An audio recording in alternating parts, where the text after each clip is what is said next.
Nos levantamos un día en la mañana y a falta de granos de café nos damos cuenta que nuestra bebida de la mañana está hecha de una infusión de cáscara de frutas con un polvito de maca para empezar a despertar nuestro cerebro. La acompañamos de una tostada que a falta de trigo está hecha de harina de yuca y después nos comemos una granola que está hecha de amaranto y de fonio y le ponemos un poquito de leche vegetal que está hecha de papa. En la tarde vamos a un restaurante, es temporada de hongos en México y nos sirven un plato muy bien presentado que es un hongo langosta asado con un polvito de vegetales, de vegetales que han sido descartados porque tienen algún defecto físico. Y está servido sobre una cama de salsa de chapulines.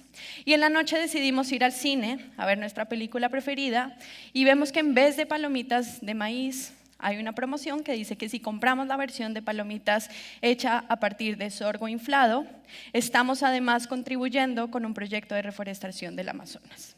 Este escenario es un escenario ficticio, es un escenario que nos ayuda a proyectarnos cómo podría ser este escenario, este futuro deseado que quisiéramos tener. Es un futuro deseado que trae a la mesa la biodiversidad. Es un escenario que además, como fun fact, esta presentación, todas las imágenes que vieron en la presentación y que van a ver posteriormente, son generadas por inteligencia artificial y esto nos ayuda a empezar a materializar, a visualizar cómo queremos que estos futuros deseados sean. Y esperemos que este futuro sea más cercano de lo que queremos. ¿Por qué? Porque actualmente el 75% del suministro mundial de alimentos proviene de solo 12 especies de plantas y 5 animales. Cuando yo leí esta cifra me voló la cabeza porque yo decía, a pesar de todo el contenido de comida que consumimos todo el día, ¿no? Nuestras redes sociales están inundadas de preparaciones, de recetas, de un montón de ingredientes que vemos y aún así nuestras dietas son muy poco diversas. Son dietas que actualmente están basadas en ingredientes que provienen de monocultivos, están basadas en ingredientes que consumen mucha agua en su ciclo de crecimiento y además son ingredientes que no son tan ricos nutricionalmente. Por ende necesitamos encontrar justamente cuáles son estos ingredientes que sí cumplen con estas características, cuáles son estos ingredientes que son resilientes al cambio climático, que no requieren mucha agua para su cultivo y que además son ricos nutricionalmente. Por fortuna y por suerte de todos los que estamos acá sentados en este auditorio, la mayoría de ingredientes del futuro están en Latinoamérica, ¿no? Son ingredientes que cumplen con estas características y que de alguna forma tenemos que empezar a meter en nuestras dietas. Sin embargo, por más de que yo les traiga acá la lista, estos son los ingredientes del futuro, estos son los ingredientes que tenemos que reemplazar y estas son las formas como deberíamos modificar nuestra alimentación. Cambiar nuestros hábitos alimenticios no es una tarea fácil, es de las tareas más difíciles que tenemos. ¿Por qué? Porque empezamos a entender que pues tenemos que respetar un montón de cosas que son importantes para nuestra alimentación. Además, empezamos a entender que estamos inmersos en un sistema de cadenas alimenticias muy estandarizadas. Cuando vamos al supermercado normalmente encontramos los mismos ingredientes de siempre. Los supermercados se abastecen casi siempre de los mismos productores. Los productos que tenemos en nuestro refri, en nuestra alacena, normalmente tienen los mismos ingredientes, tienen la misma composición, tienen la misma textura, ¿no? Por más de que sepamos que hay millones de variedades de zanahorias, de 1000 formas de colores, cuando vamos al supermercado nos encontramos con la misma tipología de zanahoria. Además, nos gusta comer lo que conocemos, nos gusta comer lo que siempre hemos comido, nos gusta preservar nuestras tradiciones gastronómicas, nos gusta comer lo que nuestros abuelos comieron, lo que nuestros papás comieron, lo que nos enseñaron a comer en nuestras casas y eso está bien. No venimos acá a romper completamente las tradiciones gastronómicas, pero sí venimos a hackearlas un poquitito, a entender cómo podríamos inspirarnos de todo esto que nos gusta, de todo esto que nos es familiar y empezar a entender cómo podríamos de alguna forma agarrar un porcentaje pequeño de eso y empezar a modificar estos ingredientes, estas tradiciones, ¿no? Entonces, por eso cuando hablamos de innovación alimentaria es un tema súper delicado porque a nadie le gusta que de repente nos digan mañana vamos a comer de esta forma y por más de que seamos súper conscientes de estas son las dietas planetarias, estas son las dietas del futuro, pues evidentemente no vamos a cambiar nuestros hábitos de la noche a la mañana. Por eso Cuando hablamos de innovación alimentaria, hablamos de 90% de familiaridad, es decir, cosas que conocemos, cosas que son familiares para nosotras, pero vamos a dejar un porcentaje pequeño, vamos a dejar ese 10% de disrupción, que es ese 10% con el que vamos a empezar a jugar. ¿Y cómo vamos a empezar a jugar con este 10%? Acá empiezo a hablar específicamente del mundo del food design, ¿no? El food design para mí es esa herramienta que nos permite jugar con este 10% y que nos ayuda a empezar a hackear nuestra alimentación. Para explicar un poquito cómo podríamos hackear esta alimentación, me voy a ir como a una de las definiciones del diseño que a mí más me gusta, que dice que el diseño es la práctica de modificar nuestro entorno con la finalidad de conseguir funciones y significados deseados, ¿no? Acá tenemos dos palabras muy importantes, la parte de funciones y la parte de significados, y les voy a contar como dos ejemplos de ingredientes con los que hemos trabajado estas dos palabras y hemos de alguna forma empezado a cambiar nuestra relación con estos ingredientes. En primer lugar, vamos a hablar de un ingrediente con el que todos estamos familiarizados. Acá en México, en Latinoamérica, que es el maíz. El maíz, llevamos muchos años masterizando nuestro conocimiento de este ingrediente. Hemos empezado a entender cómo podríamos modificar su preparación, hemos empezado a entender cómo podríamos modificar su formato, su presentación y hemos diseñado un repertorio muy grande de posibilidades que este ingrediente tiene, desde una bebida, un plato principal, un ingrediente, un vehículo para transportar otras preparaciones. Entonces hemos entendido que podríamos diseñar muchísimas formas en las cuales nos podríamos relacionar con este ingrediente. El segundo tiene que ver con el significado. Y acá les voy a contar una historia muy bonita que ha empezado a suceder en los últimos años en Colombia. Como muchos saben, la hoja de coca ha tenido una connotación negativa durante muchos años. Sin embargo, recientemente en los últimos años ha habido grupos de chefs, de nutriólogos, de biólogos, de diseñadores que han empezado a entender cómo podríamos trabajar la hoja de coca para otorgarle nuevos significados. Y en ese sentido han empezado a explorar aplicaciones de la hoja de coca en mantequillas, en helado, en el mundo de la repostería, en el mundo de la cocina salada. Y hemos empezado a otorgarle un significado muy diferente al significado que tenía previamente.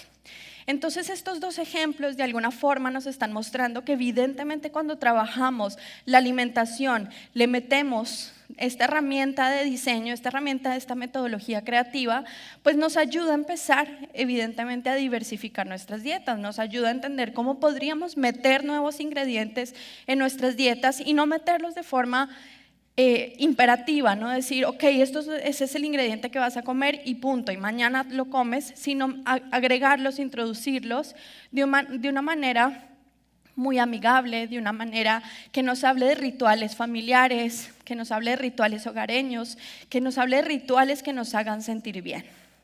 Por eso, justamente empecé a entender yo desde mi práctica profesional cómo podría empezar a trabajar eso. Y fue una de las razones por las que cofundé este estudio que se llama Crowdfood Studio. Es un estudio de diseño donde nos centramos en crear productos, marcas y servicios que no solamente están resolviendo las necesidades de las personas, sino que también toman en cuenta las necesidades del planeta. Entonces, por un lado, empezamos a ver cuáles son las necesidades de las personas, cuáles son las necesidades del planeta, y dónde encontramos estos puntos de convergencia. Estos puntos de convergencia normalmente los estamos como definiendo 4 líneas de trabajo con los que trabajamos desde startups, multinacionales y grupos de restaurantes. En primer lugar, trabajamos con la parte de proteínas alternativas. ¿Cómo puede ser el futuro de la proteína y cómo podríamos empezar a integrar nuevas proteínas en nuestra dieta? ¿Cómo podríamos también trabajar con ingredientes biodiversos como hongos, como insectos, como champiñones, como algas, ¿no? Entonces estos ingredientes que para algunos son desconocidos podrían empezar a llegar a nuestros hábitos alimenticios, a nuestra cotidianidad a través de estos rituales amigables. También trabajamos con la parte de alimentos funcionales, ¿no? Alimentos que no solamente tienen la función de nutrir a mi cuerpo, sino que además le están dando una función. Y finalmente trabajamos con modelos de upcycling. Esto quiere decir que trabajamos con entender cuáles podrían ser los llamados desperdicios de otras industrias y cómo podríamos introducir estos desperdicios a través de nuevos productos. Sin embargo, digamos, este cambio no solamente lo hacemos desde una plataforma, desde una agencia, de una empresa, de una startup, ¿no? Empezamos a entender que estos cambios también los podríamos hacer desde nuestros propios contextos. También podemos empezar a actuar desde nuestros propios contextos. Y acá les quisiera compartir dos iniciativas que yo he empezado a integrar en mi estilo de vida y que de hecho me han empezado como a abrir la mente hacia nuevos ingredientes. En primer lugar, y les pongo el reto de que cada vez que vayan al súper o al mercado o a un otro lugar de compra, descubran nuevos ingredientes.